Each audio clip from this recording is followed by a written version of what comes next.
바울이 가르침은 이제 크게 두 가지로 나눌 수 있습니다. 크게 두 가지는 뭐냐면 어떻게 행할 것인가, 어떻게 살 것인가 하는 것이고요. 그 다음에 왜 그렇게 살 건가 이런 겁니다. 바울의 가르침은 그렇게 되어 있어요. 어떻게 살 거냐, 그 다음에 왜 그렇게 살아야 되느냐 그런 거죠. 그 이유가 이제 얘기가 되고 있습니다.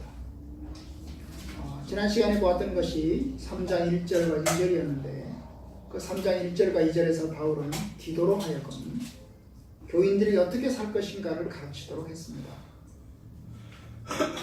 통치자와 권세 잡은 자들에게 복종하고 순종하며 선한 일을 행하기를 준비하게 하며 아무도 비방하지 말고 다투지 말고 관용하고 범사의 온유함을 모든 사람에게 나타내라. 이것이 바울이 가르침이었습니다. 한마디로 말하면 성도들이 세상 사람들 앞에서 모범된 삶을 살 것을, 그리스도의 덕을 드러낼 것을 바울이 권고를 했습니다. 바울은 이것을 교인들에게 계속해서 주시시키도록 이야기를 했죠. 한 번만 이야기하고 끝내지 않고 계속해서 그것을 다시 리마인드 시키라고 이야기를 했습니다. 그것이 바울의 지난 시간에 우리가 보았던 그런 내용입니다. 예수님의 신자로서의 삶이란 하루아침에 의롭게 되는 게 아니기 때문에 결국 반복해서 가르쳐야 되고, 그 반복해서 가르치는 것을 통해서 그들이 신실한 삶을 살아낼 수 있도록 하기를 원하셨던 것입니다. 오늘은 이제 왜 그렇게 살아야 되느냐, 신자가 모범된 삶을 살아야 되고 신자가 그리스도의 덕을 드러내야 되는데 왜 그렇게 해야 되느냐, 이런 이야기를 이제 합니다. 한마디로 말하면 그 살아야 될 이유와 근거를 이야기하고 있는 것입니다. 그래서 우리나라 말 성경에는 아직 안 나와 있지만 헬라 원어 성경에는 3절 맨 앞부분에 왜냐하면이라는 말이 들어있습니다.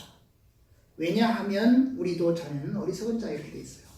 그러니까 2절에서 바울이 그렇게 이야기하라고 하고 그렇게 이야기해야 될 이유가 뭐냐 하면 바로 3절 이후에 있는 거예요.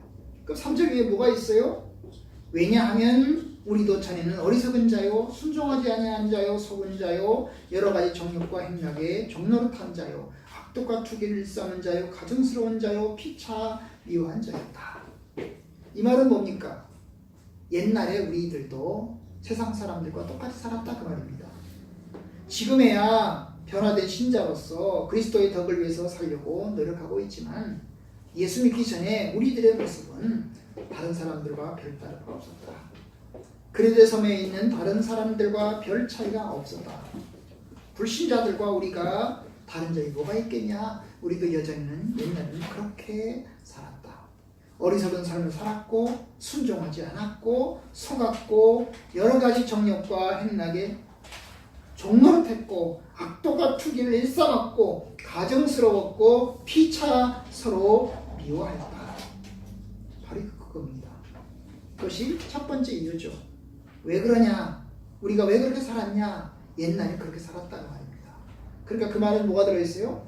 옛날에 그렇게 살았는데 우리가 지금 예수님을 통해서 변화되었다. 그러니까 그 사람들 앞에서 너희들이 그리스도의 선한 덕을 보여라. 그들도 주님 앞으로 돌아올 수 있도록 하라. 그런 뜻이 들어있는 것입니다.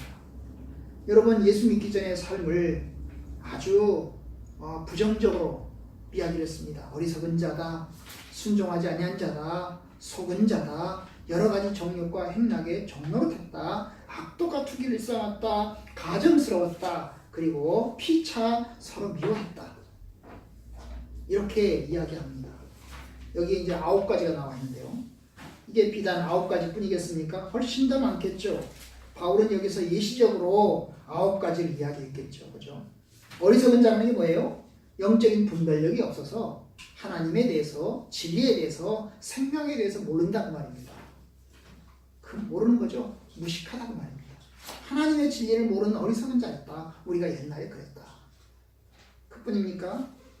순종하지 아니한 자요. 이 순종하지 않는다는 건 뭡니까? 하나님께 순종하지 않고 또 하나님의 뜻에 순종하지 않는 불순종하던 그런 사람들이었다.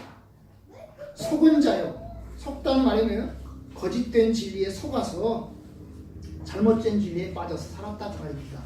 이단처럼 혹은 우상숭배에 빠져 사는 사람들처럼 우리도 그렇게 속아서 살았다. 사탄에게 마귀에게 속아 살았다. 거짓 것을 즐기라고 믿고 살았다.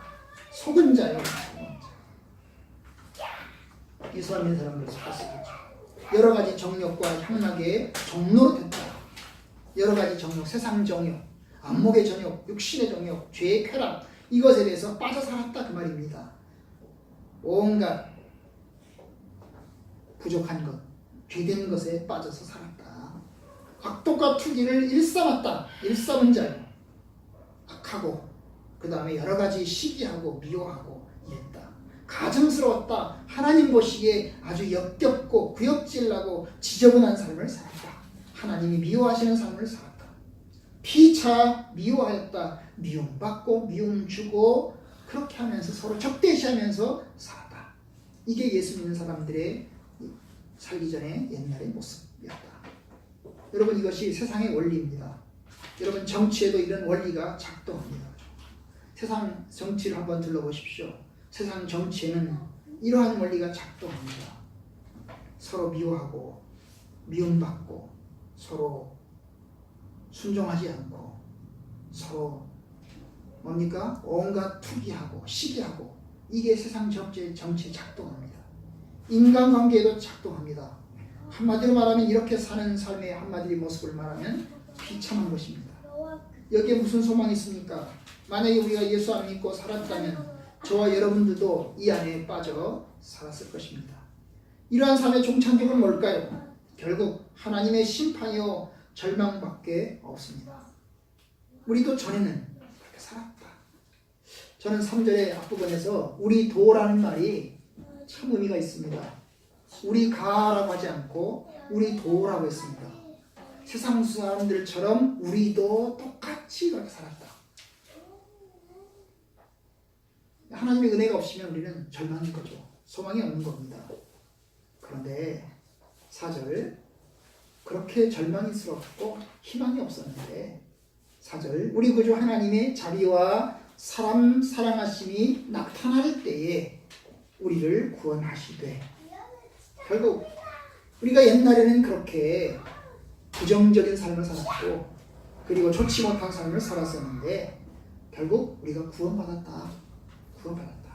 하나님의 자비와 사람 사랑하심이 나타날 때에 우리가 구원받았다. 하나님의 자비와 사람 사랑하심이 나타난다는 게 뭘까요? 바로 예수님의 성육신과 예수님의 십자가의 죽으심을 말하는 것입니다. 하나님은 예수님의 성육신 속에서 하나님의 자비를 나타내셨고 십자가의 죽으심을 통해서 사람 사랑하시는 것을 보여주셨습니다. 예수님의 성육신 없이는 예수님의 십자가의 죽으심 없이는 우리는 여전히 죄 가운데서 부정적인 삶 가운데서 살 수밖에 없었습니다. 그런데 하나님께서 우리를 향한 사랑을 예수님을 통해서 보여주셨습니다. 마치 이스라엘이 애굽의 종 노릇한 것과 마찬가지죠. 이스라엘이 애굽의 노예 생활에서 그들은 고통스러워했습니다. 그들이 스스로 나왔나요? 아닙니다. 그들은 스스로 나올 수 없었습니다. 그들은 나오고 싶어도 나올 수가 없었습니다. 바로의 억압 때문에 빠져나올 수가 없었죠. 모세를 통해서 구원받았죠. 구원자가 없이는 이스라엘을 무능했던 것입니다. 바로 저와 여러분 마찬가지입니다. 예수님의 십자가 없이는 우리가 빠져나오고 싶어도 나오지 못합니다. 우리를 구원하시되 그래서 5절 우리가 행한 바 의로운 행위로 말미암지 아니하고 오직 그의 긍휼하심을 따라 중생의 씻음과 성령의 새롭게 하심으로 하셨나니 결국 한마디로 말하면 우리의 구원이 우리의 의로운 행위로 된 것이 아니고 하나님의 은혜로 된 것이다. 하나님의 은혜로 된 것이다. 성령의 도우심으로 된 것이다. 성령의 새롭게 하심으로 된 것이다 라는 것을 고백합니다. 중생의 씻음, 중생이라는 게 거듭나는 거잖아요. 거듭나는 게 우리가 할 수 있는 게 아니죠. 하나님께서 거듭나게 하셔야 됩니다. 죄를 씻는 것 우리가 씻는 거 아닙니다. 하나님께서 우리 죄를 씻으시는 것입니다. 성령이 새롭게 하심, 성령께서 우리를 새로운 사람으로 만드셔야 가능한 것입니다. 결국 우리가 한 게 아니고 우리의 일하심이 아니고 하나님의 일하심입니다. 철저히 하나님의 긍휼하심과 은혜를 따라서 된 것입니다. 6절 우리 구주 예수 그리스도로 말미암아 우리에게 그 성령을 풍성히 부어주사 우리가 그의 은혜를 힘입어 의롭게 하심을 얻어 영생의 소망을 따라 상속자가 되려 하십니다. 우리가 신자가 되었을 때 하나님은 우리에게 성령을 부어주셨습니다. 역사상 오순절 다락방에서 나타났던 성령께서 지금도 저와 여러분들에게 부어주심으로 하나님의 백성이 되게 하셨습니다. 우리가 하나님의 은혜를 힘입어서 의롭다 하심을 얻었습니다. 그리고 또한 하나님 나라의 상속자가 되는 축복을 주셨습니다. 바로 이러한 축복과 은혜 덕분에 바울은 이제 기도를 통해서 신자들에게 이야기하는 겁니다. 우리가 아무도 비방하지 말며 다투지 말고 관용하고 범사에 온유한 자가 되어라. 하나님의 은혜를 통해서 우리가 새롭게 하심을 입었기 때문에 결국 이러한 삶을 살아야 한다는 것입니다. 그러니까 우리의 삶의 근거는 결국 하나님의 은혜입니다. 우리가 하나님 앞에서 신실하게 살아야 될 이유는 하나님께서 우리를 향하신 뜻이 그러합니다. 우리가 하나님 앞에서 비방하지 않고 다투지 말고 관용하고 범사에 온유해야 될 이유는 결국 우리도 하나님의 은혜도 아니겠으면 우리도 여전히 죄 가운데 있을 것이라고 하는 이유 때문입니다. 바로 이것이 하나님께서 저와 여러분들에게 베풀어 주신 은혜입니다. 우리는 이 땅에서 이제 구원받은 사람으로서 또 상속자가 되는 축복을 가지고 있습니다. 영생의 상속자, 하나님 나라의 상속자로 우리를 세우셨습니다. 물론 아직 그 상속은 아직 이루어지지 않았습니다. 엄마가 죽어야 결국 상속이 이루어지는 거죠. 부모가 죽어야 상속이 이루어지는 거죠. 부모가 살아있을 동안에 상속이 이루어지지 않죠. 그런 것처럼 아직 예수님이 재림하시지 않았기 때문에 아직 상속이 이루어지지 않았습니다. 상속이 이루어지지 않았어요. 여전히 상속은 우리에게 미래의 일입니다. 우리의 신분은 상속받은 사람으로 돼, 상속자로 돼, 그러나 아직 우리에게 주어지지 않았습니다. 그런데 이 약속은 뭡니까? 반드시 우리에게 주어질 것입니다. 영생은 우리에게 반드시 주어질 것입니다. 그것이 하나님이 주시는 축복입니다. 한마디로 바울은 이것을 말하기를 8절 초반부 이 말이 미쁘도다 이렇게 이야기합니다. 이 말이라고 하는 것은 3절부터 시작해서 7절까지의 내용을 이야기합니다. 이 말, 내가 지금까지 한 이러한 모든 말들이 다 이루어질 것이다. 다 이루어질 것이다. 이 말은 믿을만하다. 내가 하는 이 말은 참으로 믿을만한 내용이다. 이것은 헬라어 성경을 이제 보시면 3절부터 7절까지 헬라어 성경에 보면 바울의 그 필체가 아니고 다른 데서 인용해 온 것처럼 헬라어 성경이 그렇게 구성이 되어 있습니다. 그 말은 뭐냐면 아마도 성경학자들이 추정하기로는 3절부터 이 7절까지 내용은 그 당시 초대교회가 교인들에게 가르쳤던 그 가르침, 한마디로 신약 성경의 가르침, 교리를 이야기한 거죠. 요즘으로 말하면 사도신경과 같은 것입니다. 우리가 사도신경을 매주마다 외우지 않습니까? 사도신경을 이제 우리가 쭉 글을 쓰다가 사도신경을 인용한 것처럼 아마 바울이 이 3절부터 시작해서 이 7절까지를 인용을 하고 그리고 이것을 통해서 이제 이야기를 하는 겁니다. 우리가 믿는 우리의 모든 이 교리가, 이 신앙이 참으로 신실하다. 그러니까 너희들이 이 믿음을 가져라. 이것에 대한 확실한 믿음을 가지고 너희들이 이제 하나님의 신실한 사람답게 살도록 하여라. 여러분 이제 말씀 듣겠습니다. 우리 역시 하나님의 축복을 받았죠. 아직 완전하게 다 이루어진 건 아닙니다. 앞으로 장차 다 이루어질 날이 옵니다. 7절은 그런 면에서 우리에게 이제 아직도 남아있는 약속이 있습니다. 그죠? 영생의 소망을 따라 상속자가 되게 하려 하셨다. 우리는 상속받은 사람입니다. 아직 이루어지지 않았습니다. 제가 어릴 때 이제 우리 어머님이 교통사고로 돌아가셨습니다. 교통사고로 돌아가시니까 이제 우리 친척들이 모여서 그 돈으로 제주도에다가 땅을 샀습니다. 땅을 사면서 이제 제 이름으로 사지 않으시고 친척들이 자기 몇 사람 이름으로 샀습니다. 아마 제 이름으로 사도 괜찮았을 텐데 친척들이 자기들 명의로 땅을 샀습니다. 그리고 이야기를 했죠. 이것은 천국이가 크면 주자. 그래서 결혼해서 갔더니 이제 땅은 네 거다. 네가 상속받아서 가져가라 그러시더라고요. 결국 그때까지 가져가라고 말할 때까지 결국 이제 그 땅은 내게 주어지기로 약속이 되어 있었지만 현실화가 되진 않았죠. 현실화가 되진 않았어요. 물론 이제 그 땅이 저에게 결국 오지 않았지만 말입니다. 어쨌든 간 결국 우리 신분이 그와 같은 상황입니다. 우리는 하나님의 나라를 상속받은 약속을 가지고 있습니다. 그런데 우리는 아직 그것을 완전히 받지 못했습니다. 그런데 장차 그 약속은 이루어질 것입니다. 그 약속을 받고 하나님을 믿는 믿음 안에서 이제 신실하게 지내야 되는 겁니다. 아무도 비방하지 말고 다투지 말고 관용하고 범사의 온유함을 모든 사람에게 나타내라. 이게 하나님이 저와 여러분들에게 주시는 명령이요 가르침입니다. 쉽지 않은 말씀이죠. 아무도 비방하지 말고 다투지 말고 관용하고 범사의 온유함을 모든 사람에게 나타내라.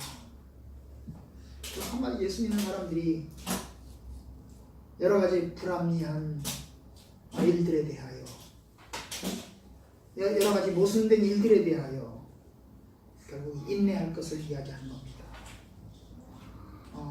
요즘은 이렇게 안 하죠. 요즘은 이렇게 안 합니다. 요즘은 드러내야 됩니다. 미투 운동처럼. 그리고 이제 문제를 드러내서 이제 처리해 나가는 식으로 이제 하죠. 방송도 타고 데모도 하고 시위도 하고 이러면서 이제 결국 이제 문제를 고쳐갑니다. 그러니까 시대적인 조류가 그러한 것 같습니다. 그죠? 개인적으로 하기는 힘드니까 집단적으로 모여서 이제 그렇게 고쳐나가는 관행들을 고쳐나가는 그런 중에 있습니다.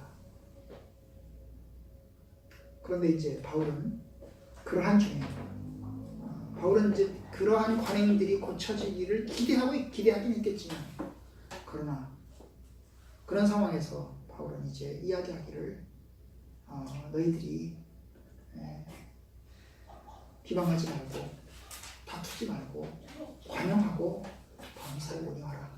모든 사람에게 그러한 것을 나타내라. 그것을 이야기합니다. 이게 신자의 덕목이다 그 말입니다. 신자의 덕목. 그렇기 때문에 저와 여러분들이 이제 이러한 신자의 덕목을 주님 앞에서 잘 나타내는 그런 삶이 되기를 바랍니다. 한편으로 하나님의 은혜에 감사하고 주님의 약속을 붙드는 삶이 되길 바라고 또 다른 한편에서는 그리스도의 신자의 그 덕목을 가지며 그 덕목을 주 앞에서 살아낼 것을 결심하고 끝까지 믿음으로 승리해 나가는 그러한 신자들이 되기를 주님의 이름으로 축원합니다.